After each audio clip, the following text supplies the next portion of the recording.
दोस्तों, नाफरमान के जिगरी यार तहलका प्रैंक्स यानी कि सन्नी आर्या पहुंच चुके हैं बिग बॉस के घर में। यही नहीं, बिग बॉस के घर में जाने के बाद उन्होंने क्या क्या उद्दंड मचाने शुरू कर दिए हैं, इन सब चीज़ों के बारे में बात करेंगे। इसलिए पॉडकास्ट को एंड तक ज़रूर सुनना और साथ ही साथ ये सब भी आपको बताऊंगी कि क्यों नाफरमान बिग बॉस के घर में नहीं जा पाए। आखिर टाइम पे ऐसा क्या हुआ कि शो से उन्हें बैकआउट करना पड़ा। Hello hi, welcome back to my channel Earth Mom Dehradun. और अगर आप चैनल में न्यू हैं तो सब्सक्राइब ज़रूर कीजिए। दोस्तों, सबसे पहले तो मैं आपको बता देती हूँ कि बिग बॉस शुरू हो चुका है कल से। आप कलर्स पे देख सकते हैं ये शो, और इस शो में जो भी कंटेस्टेंट्स हैं उनकी लिस्ट मैं आप सबके लिए यहाँ पे लगा दूंगी। आप देख सकते हो कि कौन कौन कंटेस्टेंट्स इस बार बिग बॉस में गए हैं। हमारे मतलब के 2-3 ही कंटेस्टेंट हैं वहाँ पे, क्योंकि हम वाईटी कम्युनिटी से बिलोंग करते हैं और आप सब भी मेरे यूट्यूब के ही सब्सक्राइबर्स हो, तो हमारे मतलब के सिर्फ 2-3 ही कंटेस्टेंट है फिलहाल। तो एक है यूके राइडर 07 जो कि है अनुराग डोभाल, हमारे यूके मतलब मेरे यूके उत्तराखंड देहरादून से। और दूसरे कंटेस्टेंट है तहलका प्रैंक्स सनी आर्य, जिनको आप जानते ही होंगे ज़्यादातर इस चीज़ से कि नाफरमान के साथ उनकी कंट्रोवर्सी हुई थी। उसके अलावा एक है मुनव्वर फारूकी, उसको भी काफ़ी लोग पसंद करते हैं, लेकिन मेरी पसंद की लिस्ट में वो नहीं है। मतलब मैं इतना जानती नहीं, इतना फॉलो उन्हें नहीं करती। हमारे मतलब के फ़िलहाल वहाँ पे 2 ही कंटेस्टेंट हैं। तो सबसे पहले तो आप सबकी कन्फ्यूज़न क्लियर कर देती हूँ कि नाफरमान बीबी तक क्यों नहीं पहुँचे। तो गाइज़, रीज़न ये था कि जो रीज़न सुनने में आ रहा है और जो रीज़न इधर उधर ऑन एयर हो चुका है वो यही है कि इन लोगों ने पॉलिसी ब्रीच की। जैसे कि मैंने पहले भी अपने पॉडकास्ट में बताया था, आपने अभी तक किसी भी बीबी कंटेस्टेंट को कहीं पे भी हिंट देते हुए नहीं सुना होगा। इनफैक्ट अगर जब भी उनसे इस चीज़ के बारे में क्वेश्चन पूछा है तो उन्होंने नो कमेंट्स करके उस बात को टाल दिया है।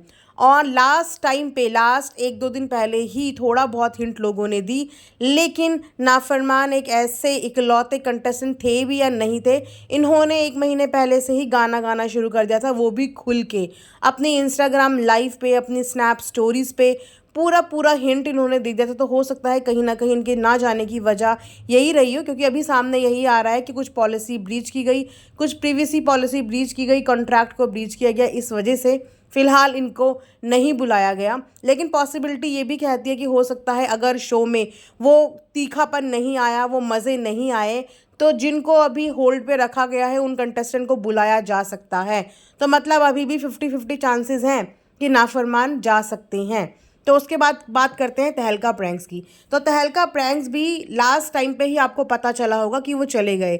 इतने दिनों से उन्होंने कोई भी जिक्र, कोई भी हिंट अपने किसी व्लॉग या वीडियो में नहीं दी थी। तो इसे कहते हैं चीज़ों को प्राइवेट रखना, ज़्यादा उछलना नहीं और ज़्यादा सातवें आसमान पे नहीं चढ़ना। तहलका प्रैंक का भी एक व्लॉग आया जिसमें उनका बड़ा इमोशनल सा एक व्लॉग था। उनकी वाइफ दीपिका आर्या बहुत ही रोती हुई नजर आई, इमोशनल नजर आई। जाहिर सी बात है, दोनों हस्बैंड वाइफ प्रैंकस्टर हैं और अक्सर एक दूसरे के साथ ही नजर आते हैं। कभी उन्हें ऐसे अलग अलग देखा नहीं, और अब हस्बैंड इतने टाइम के लिए अलग जा रहे हो तो वाइफ का इमोशनल होना बिल्कुल लाजमी है। साथ में अपनी बच्ची को भी प्यार कर रहे थे, और उनकी मदर और उनकी वाइफ काफ़ी ज़्यादा रो रही थी।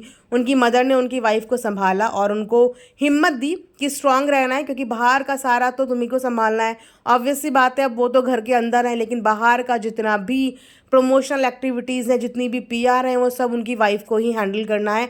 तो उनको स्ट्रांग रहना पड़ेगा।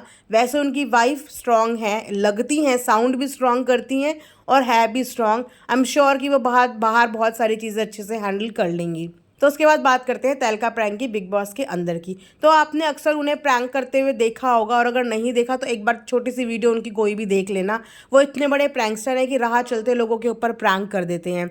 लेकिन बिग बॉस के यहाँ पे पहले दिन यानी कि 24 घंटे के अंदर ही उनकी झगड़ा हो गया। जी हाँ, उनका झगड़ा हो गया उड़ारियाँ के एक्टर अभिषेक के साथ। अभिषेक और ईशा उड़ारियाँ के एक्टर और एक्ट्रेस आए हैं, जिनकी पहले से ही आपस में नहीं बनती हैं, एक दूसरे के एक्स हैं, एक दूसरे को डेट कर चुके हैं। इनके बारे में मैं सेपरेट वीडियो में आपको सब कुछ बताऊंगी, अगर आप इंटरेस्टेड होंगे तो कमेंट सेक्शन में बताना। तो उनके साथ तहलका प्रैंक का झगड़े का एक वीडियो आ चुका है कि किस तरीके से वो लड़ रहे हैं। उसके साथ ही साथ बिग बॉस का एक हमेशा नेशनल एंथम आता है, जो मॉर्निंग सॉन्ग, जो पिछले सीजन से इन्होंने शुरू कर दिया है। इस सीजन में भी एक मॉर्निंग सॉन्ग लॉन्च हो चुका है, तो उसमें भी तहलका बड़ा नाचते गाते मटरगश्ती करते हुए नजर आ रहे हैं।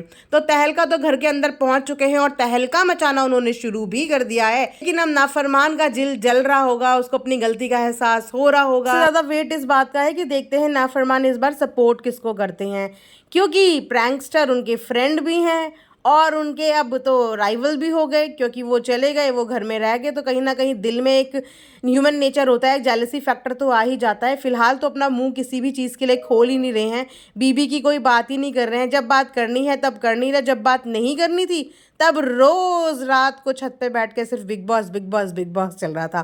तो अगर आप लोग भी बिग बॉस को फॉलो कर रहे हैं और आपको बिग बॉस से रिलेटेड न्यूज़ चाहिए तो कमेंट सेक्शन में ज़रूर बताना, मैं आपको छोटी छोटी अपडेट्स बिग बॉस से रिलेटेड देती रहूंगी। ओके, तो यहीं पे आज का रिएक्शन एंड करते हैं। Thanks for watching earth Mom Dehradun.